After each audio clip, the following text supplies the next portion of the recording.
The coffee shop was crowded, but I saw him immediately. Ethan, my Ethan. Except he wasn't mine anymore, and from the way he looked, confident, put together, radiating this quiet self-assurance I'd never seen before, he never really was. "Wow, you look different," I said, hating how small my voice sounded. "I feel different," he replied, and there was no warmth in it, no lingering affection, no door left open for me to wedge myself back through. I tried to laugh, that practiced giggle that used to make him smile even when I was being cruel. But he didn't react, just sipped his coffee like I was any stranger making small talk. When he stood to leave, I wanted to grab his arm, to make him see that I'd changed too, that I finally understood what I'd thrown away. "Take care, Serena," he said, and walked out without looking back. I sat there for 20 minutes after he left, staring at his empty chair, remembering the last time we'd been in a coffee shop together. I'd made fun of him for ordering a vanilla latte. "Basic choice for a basic guy," I'd said, loud enough for the barista to hear. He'd laughed it off like he always did, but I saw the flicker of hurt in his eyes. I always saw it. I just pretended I didn't. That's the thing about being cruel to someone who loves you. You always know exactly where to aim. Let me go back to the beginning, to that bookstore where I dropped Sun Tzu's The Art of War, and this quiet guy in a worn flannel picked it up for me. I wasn't having a good day. I'd just been passed over for a promotion at the marketing firm where I worked, beaten out by Melissa Chen, who had half my experience but twice my ability to kiss ass. I was angry at the world, at myself, at the growing realization that at 28 I wasn't where I thought I'd be. Then this guy handed me my book with a shy smile and said, "Great choice, though personally I think Machiavelli is more practical for modern life." I laughed, genuinely surprised. He didn't look like the type who read philosophy. Worn jeans, scuffed shoes, the kind of guy I usually walked past without noticing. But something about his quiet confidence, the way he didn't try to impress me, made me linger. "I'm Serena," I said. "Ethan," he replied, "and you're holding that book upside down." I looked down. He was right. I'd been so flustered by the promotion rejection that I hadn't even noticed. He smiled, not mockingly, just warmly, and suddenly I felt less alone in my bad day. We talked for an hour in that bookstore. He was getting his master's in library science, working part-time at a community center teaching kids to read. No money in it, he admitted without shame, but he loved it. The way he talked about those kids, his eyes lighting up as he described their breakthrough moments, made something flutter in my chest I hadn't felt in years. "You're different," I told him when we exchanged numbers. "Good different or bad different?" he asked. "Good," I said, and meant it. At least I thought I did. The early days were perfect in that imperfect way real relationships are. Ethan didn't have money for fancy restaurants, so we had picnics in the park with sandwiches he'd made himself. He couldn't afford weekend getaways, so we explored every free museum and hiking trail within driving distance. He wrote me actual letters, handwritten letters, because he said texts couldn't capture what he wanted to say. My friends didn't get it. "He's cute, I guess," my best friend Tanya said, scrolling through his Facebook. "But what does he do again?" "He's finishing his master's," I said defensively, "and working with kids."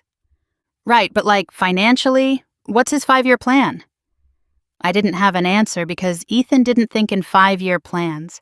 He thought in moments, in the joy of right now, in building something meaningful rather than profitable. At first, that enchanted me. I was so tired of the corporate climbing, the men who talked about their portfolios on first dates, the whole exhausting performance of modern ambition. But slowly, insidiously, Tanya's voice started echoing in my head. Every time Ethan suggested we split a meal to save money. Every time he wore that same flannel shirt. Every time my coworkers asked what my boyfriend did, and I watched their faces carefully rearrange when I told them. The first time I made fun of him publicly was an accident. We were at my company happy hour, and my boss asked what Ethan did. "He's a librarian," I said, then added without thinking, "Well, almost, once he can afford to finish school." A few people chuckled. Ethan's face flushed, but he smiled good-naturedly. "True, ramen noodles and dreams, that's my budget." Everyone laughed like he'd meant it as a joke, but I knew he hadn't. He was just trying to deflect, to protect my dignity after I'd failed to protect his. That should have been my wake-up call. Instead, it became my pattern. "This is Ethan," I'd introduce him. "He's between careers right now." "Ethan's more of a romantic than a realist," I'd explain when he'd suggest staying in instead of going to expensive cocktail bars. "He means well," became my favorite phrase. "He means well, but..." Each dig was small, almost imperceptible. But I saw how they accumulated in his eyes, how his shoulders started to hunch a little when we were around my friends, how he stopped sharing his dreams because he knew I'd find a way to make them sound small. The worst part? He never fought back, never called me out, just absorbed each little cruelty with that same patient smile, like he believed if he loved me enough, I'd eventually stop. But I didn't stop. I escalated. There was the dinner where I forgot my credit card and asked him to pay. When he admitted he didn't have enough, I laughed and said to the table, "He's broke, but he means well." The way his hand trembled as he counted out his last $20 haunts me still. There was the time I told my coworkers about how he'd pronounced charcuterie wrong at a wine tasting, mimicking his mistake while he stood right there pretending it was endearing when really, I was marking him as unsophisticated, as less than. There was every eye roll when he suggested free dates, every sigh when he wore the same outfit to multiple events, every time I let my friends talk about their boyfriends' careers while staying conspicuously silent about Ethan's. I told myself I wasn't being cruel. I was being honest, realistic, helping him see where he needed to improve. But deep down, I knew the truth. I was punishing him for not being what I thought I deserved, while being too cowardly to admit I didn't deserve him. The night everything ended, I was already 3 wines deep at Tanya's birthday party. The rooftop bar was expensive, exclusive, full of the kind of people I thought I wanted to be. Ethan looked uncomfortable in his one good shirt, the one I'd bought him because I was tired of him wearing flannels everywhere. "So, Serena, is this the guy?" Tanya's hedge fund boyfriend asked, gesturing at Ethan with his whiskey. The question hung in the air. This was my moment to claim him, to show I was proud to be with this kind, brilliant man who read philosophy for fun and made kids' faces light up with stories. Instead, the wine and my own insecurity spoke for me. "Oh, he's not the guy. He's just a placeholder until the real one shows up." The laughter was immediate and cruel. Tanya nearly spit out her drink. Her boyfriend clapped like I'd told the best joke. Others joined in, the sound cascading around us like broken glass. But Ethan? Ethan just looked at me. For one long moment, his eyes held mine, and I saw everything in them. The hurt I'd been inflicting for months. The love he'd maintained despite it. The exact moment that love finally broke. He nodded once, smiled politely at the group, and walked out. "Oh my God, is he seriously leaving?" Tanya laughed. "So sensitive." "He'll be back," I said, trying to match her lightness. "He always comes back." But he didn't. Not that night. Not the next day, not the next week. At first, I played it cool, sent casual texts like nothing had happened. "Hey, where did you go? Are you mad about something?" "Babe, you know I was just joking. Don't be dramatic." Each unanswered message felt like a small rejection. Me being ignored? By Ethan? It didn't compute. I was the one with options. I was the one who determined the terms of our relationship. He was supposed to be grateful I chose him at all. After 2 days of silence, panic set in. I called 12 times in a row, left voicemails that started angry.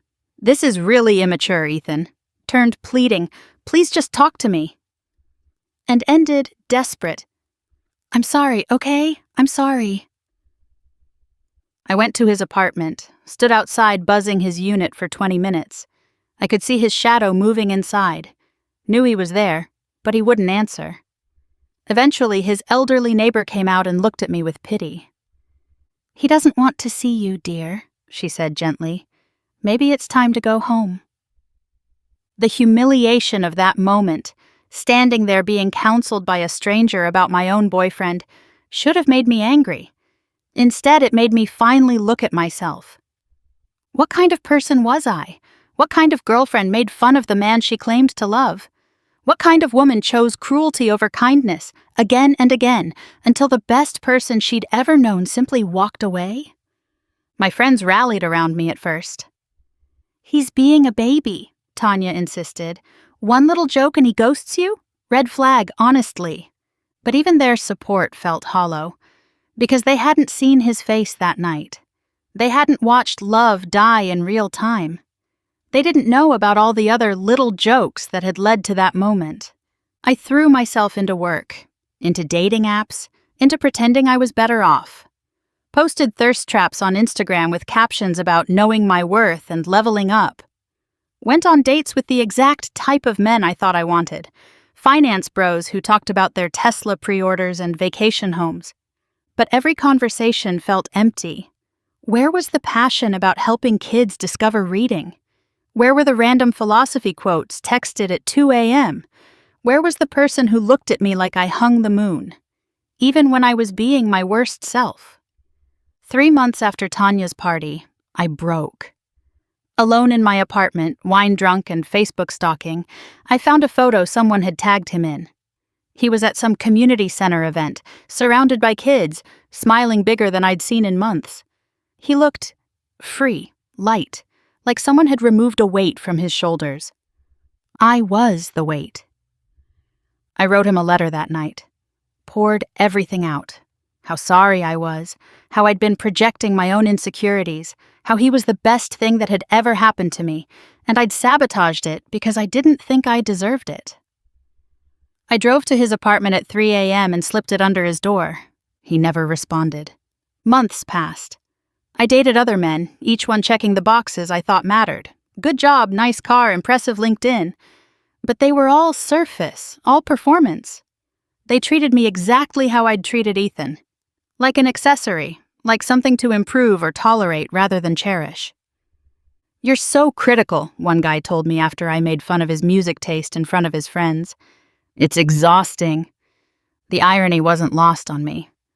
I found out through mutual acquaintances that Ethan had finished his master's, got a job at the city library running their literacy program, started dating someone, a teacher who shared his passion for education.